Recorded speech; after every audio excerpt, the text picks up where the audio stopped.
सुबह शाम साधना में बैठ के लोगों को बताया, यही ज्ञान हुआ। और कौन सा ज्ञान हो गया उन्हें?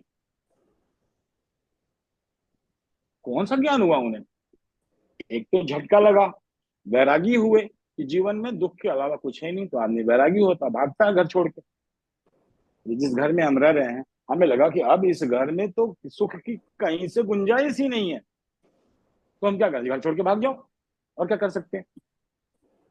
जहां जिस घर में अभी तक आप घर में इसलिए रह रही हैं कि अभी लग रहा है कि सुख मिलेगा, संभावना है।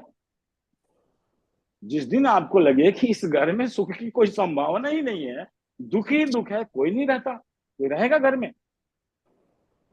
भागेगा घर छोड़ के। वैराग्य उत्पन्न हुआ, विपरीत गति होगी ना संसार से।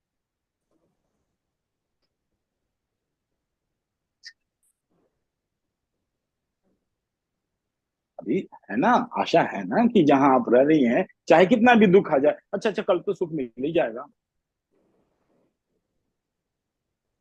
तो बुद्ध आशीर्वाद देंगे आपको, क्या मालूम है? तुम्हारी अपेक्षा मर जाए।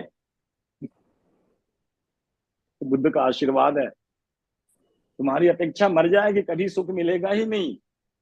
ये अपेक्षा है तुम्हारी, मैं आशीर्वाद देता हूं, ये अपेक्षा मर जाए। अब आप कहोगे शराब दे रहे हो कि अभिशाप कि आशीर्वाद दे रहे हो? ये बुद्ध का मार्ग है, वैराग्य से होता हुआ। हालांकि पतंजलि भी उसी पर है, लेकिन इन्होंने संभाल दिया है दूसरे ढंग से, ईश्वर प्राणिधान को लाकर।